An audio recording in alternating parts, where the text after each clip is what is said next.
출애굽기 40장 34절에서 38절까지의 말씀.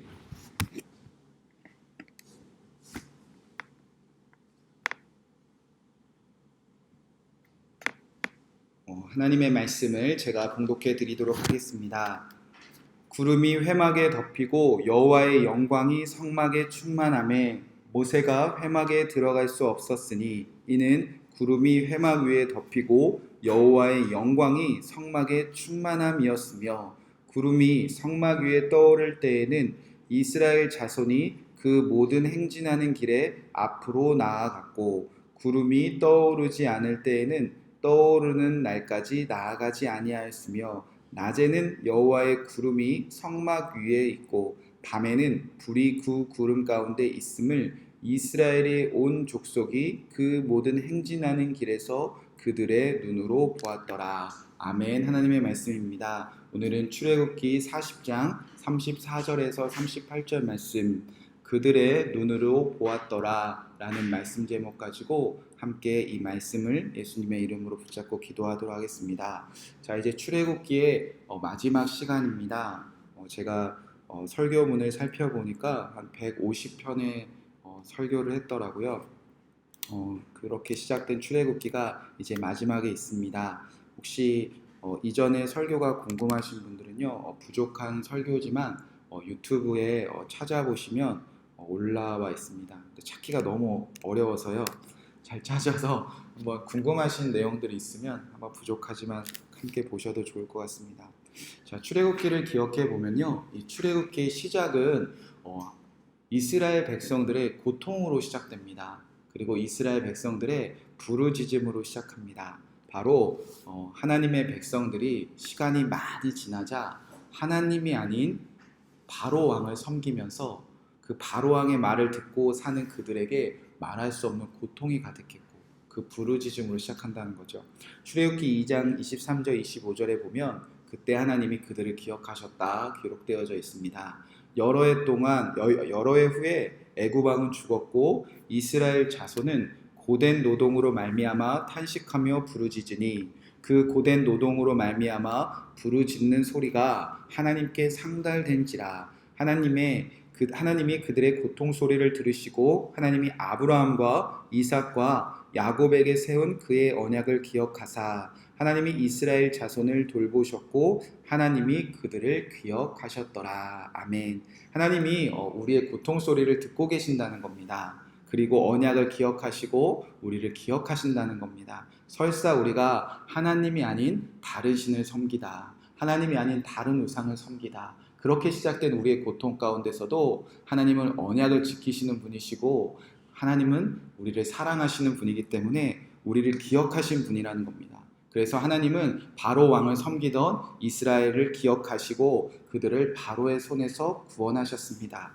그리고 이제 바로 왕이 아닌 하나님을 섬기는 백성 되었을 때, 구체적으로는 하나님의 말씀을 듣고 지키는 백성이 되었을 때 이제 하나님이 이 출애굽기 가운데 그 영광을 드러내시는 것으로 마무리를 합니다.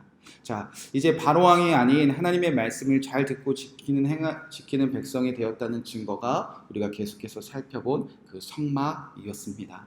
그러자 이제 성막 위에 하나님이 임하시기 시작합니다. 34절 35절 말씀입니다. 구름이 회막에 덮이고 여호와의 영광이 성막에 충만하매 모세가 회막에 들어갈 수 없었으니 이는 구름이 회막 위에 덮이고 여호와의 영광이 성막에 충만했다, 이렇게 기록되어져 있습니다. 그날에 하나님이 이스라엘 백성들 가운데 임하신 그 영광이 얼마나 충만했는지 회막을 들락날락 했었던 모세마저도 들어갈 수 없을 정도였다는 겁니다. 자, 우리가 여호와의 영광, 하나님께 영광, 주께 영광 하는데 영광의 정확한 뜻이 무엇인가? 자, 영광은 히브리어로 카보드라는 단어가 쓰는데 이 원래의 단어는 무겁다라는 뜻입니다. 그래서 이 카보드라는 단어를 어떤 사물이나 어떤 인물과 함께 쓰였을 때는요, 많다, 풍부하다라는 그런 뜻을 담고 있는데 실제적으로는 어떤 사람이나 어떤 사물의 무게감을 그 상대가, 그 다른 누군가가 실제로 많고 풍부하게 느끼는 그 무게감이 엄청 짓누를 정도로 무겁다라는 뜻입니다.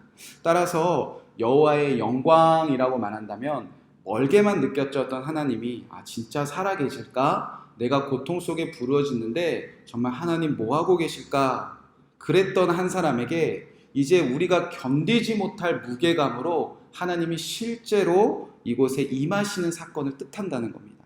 그래서 연예인들이 시상식에서 상을 받고 막 울먹이면서 모든 영광 하나님께 돌립니다 라는 이 고백은요, 나 같은 사람이 상을 받는 거 보니까 실제로 그 무게감이 나와 이 모든 사람이 다 느낄 정도로 하나님 이곳에 실제로 살아계십니다, 이런 뜻을 가지고 있다는 겁니다. 제가 이제 개척교회 목사님 아들로 태어나서 평생을 교회로 자라면서 가장 답답한 것이 모든 삶의 무게감은 실제인데요, 하나님만은 저에게 전혀 경험되어지지 않고 느껴지지 않는다는 게 저에게 가장 큰 고통이었습니다. 가난한 그 개척교회 목회자의 가정에서 그 경제적인 문제 무게도 실제고, 부모님이 평생의 삶을 다 들여서 교회에 헌신하도 교회에 시끌벅적한 교회 안의 문제도 실제고, 제가 어려서 점점 자라나면서 제 삶의 무게감도 실제로 다가오는데, 늘 아버지가 말씀하시고 어머니가 말씀하시고 교회는 권사님, 집사님, 장로님이 말씀하시는 그 하나님이 살아계신가, 그 실제가 저에게 아무런 무게감이 느껴지지 않았다는 겁니다. 근데 정말 답답한 것은 제 속도 모르고 어려서부터 저만 보면 꼬마 목사님, 우리 한수 목사님, 우리 교회 책임질 목사님, 하나님이 살아계신지 못하는데 그 말의 무게감이 너무나 고통스럽게 느껴졌고요. 제가 이제 성인이 되었을 때 교회를 뛰쳐나올 정도로, 그러니까 모든 삶의 무게감은 실제인데 하나님이 실제가 되지 않았을 때 우리의 삶이 얼마나 답답합니까? 여러분, 우리의 평생의 고민이 뭐죠? 내 삶의 부부관계의 문제는 말할 수 없는 무게감으로 다가옵니다. 그리고 부모가 사랑하는 자녀를 키우는 그 무게감도 다가옵니다. 다 실제입니다. 내 건강의 문제, 끊어지지 않는 죄의 문제, 재정, 어떤 사람과의 관계, 그리고 교회, 우리가 사랑하는 교회 안의 문제들, 그리고 내 미래, 내 삶에 둘러싼 그 모든 것이 나에게 당장 견딜 수 없는 무거운 무게감으로 실제적으로 다가오는데, 이 모든 무거운 짐을 맡아주신다는 그 하나님, 그 예수 그리스도만은 나와 함께 하신다는 그 실제의 무게감이 느껴지지 않아서 우리가 맨날 답답해하고 가슴치며 우리가 흔들리는 그런 삶을 살고 있는 것 아닙니까? 여러분, 그래서 우리가 출애굽기를 통해서 소망을 발견할 수 있다는 겁니다. 출애굽기는요, 겨우 하나님이 이스라엘 백성, 하나님이 겨우 그의 백성들 탈출시켜주는 그런 탈출 이야기 정도가 아닙니다. 하나님이 우리를 괴롭히는 그 모든 수많은 대적들 10가지 재앙으로 다 물리쳐 주시는 그런 통쾌한 그런 어떤 대적을 무너뜨려 주시는 그 정도의 이야기만은 아닙니다. 실제로 그 구원받은 백성들이 금송아지와 같은 바로와 같은 우상을 다 깨트리고 내가 전에 섬겼던 그 모든 것들을 다 깨트리고 하나님의 말씀을 잘 듣고 지켜 행하는 백성이 될 때, 실제로 내 안에 임하신 그 하나님과 그의 말씀을 순종해낼 때 그 거룩하신 하나님이 이제는 모두가 느낄 수 있을 정도로, 모두가 아니라고 말할 수 없을 정도로 우리에게 하나님이 견딜 수 없는 무게감으로 느껴질 만큼 하나님 실제하는 것을 다 아멘할 수 있게 하는 그 놀라운 소망이 출애굽기에 기록되어져 있다는 겁니다. 자, 그러니까 우리가 예수님 처음 믿을 때는요, 예수님 정말 살아계시는 거, 막 남편이 아니라고, 막 자녀들이 아니라고 주변에서 예수님이 어딨냐고 막 손가락질 할 때, 나는 정말 예수님 믿어서 살아계신다, 예수님 정말 나와 함께 하신다. 그런데 시간이 조금 지나면 예수님이 계신가 안 계신가, 긴가민가한 그 실제적인 이유가 뭐죠? 우리 안에 임하신 예수님은 우리에게 언제나 말씀하시는데 우리가 그 말씀을 듣고 지켜 행하고 있지 않다는 뜻입니다. 출애굽기는 그것을 말하고 있다는 겁니다. 구원받은 백성들이 그 임하신 하나님은 늘 우리에게 말씀하시는데 그 말씀을 듣고 지켜 행하지 않는다면 주님이 우리와 함께 하시는 거 우리가 눈으로 볼 수 없다는 겁니다. 그러나 우리가 때로는 우상에 넘어지고 때로는 우리가 금송아지도 섬길 수 있고 이후에 우리가 레위기를 보면은 하나님의 말씀을 듣고 지켜지 행하면서 넘어질 수도 있지만 그래도 우리가 마음으로 우리가 모든 삶으로 하나님의 말씀을 잘 듣기 원하는 그 백성들이 주님께 나아갈 때는요, 누구나 어떤 누구도 하나님 살아계신 거 다 아멘할 수 있다는 것이 출애굽기의 결말이라는 겁니다. 자, 이제 하나님의 말씀을 잘 듣고 지켜 성막을 완성한 이스라엘 백성들에게 이제 여호와의 영광, 내게 실제로 임하신 하나님과 그것을 아멘하는 백성들은요, 이제 이렇게 살아간다고 주님께서 마지막 결론을 냅니다. 출애굽기 36장 38절 말씀입니다.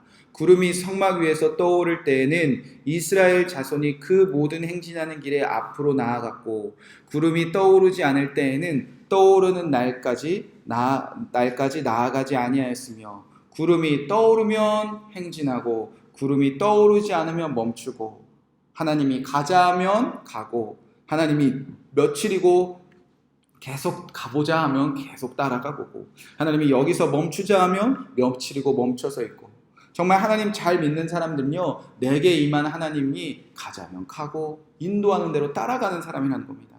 그러니까 하나님을 믿는 사람들은요, 새로운 길을 개척하는 사람들이 아닙니다. 제가 어제 밤에 이 설교를 곰곰이 묵상하다가 이제 개척교회라는 말을 안 써야 되나 느낄 정도로, 그러니까 새로운 길을 개척하는 것이 아니라 내게 실제로 임하신 하나님이 걸어가신 길, 먼저 걸어가신 길, 가자고 하는 길을 그냥 따라가는 사람들이 예수님 믿는 사람들이지, 하나님이 인도하신 대로 따라가는 사람이지, 하나님보다 한 발짝도 먼저 나아가지 않는 사람이라는 겁니다. 내게 실제로 임하신 그분을 바라보면서. 그래서 출애굽기 마지막 43절 8절에는 이스라엘 백성들이 이제 괴로움과 고통을 다 이기고 이제 이렇게 바뀌어버립니다. 낮에는 여호와의 구름이 성막 위에 있고 밤에는 불이 그 구름 가운데 있음을 이스라엘의 온 족속이 그 모든 행진하는 길에서 그들의 눈으로 보았더라. 이들의 삶이 몇 년 만에 이렇게 놀랍게 변했다는 겁니다. 하나님 어디 계십니까? 부르셨던 그들이, 하나님 나 이렇게 삶이 고통스럽습니까? 그렇게 애태웠던 그들이, 그러면서도 무엇을 어찌해야 될지 몰랐던 그 이스라엘 백성들이 이제 눈으로 보았다는 겁니다. 하나님 정말 살아계시는군요. 하나님 정말 살아계실 뿐만 아니라 이제 그 위대하신 하나님이 내게 임하셔서 나의 길을 인도하시는군요. 나는 이제 눈으로 하나님을 보면서 그분만 따라가면 되는군요. 그것을 깨닫게 된 결론으로 출애굽기가 마무리되었다는 겁니다.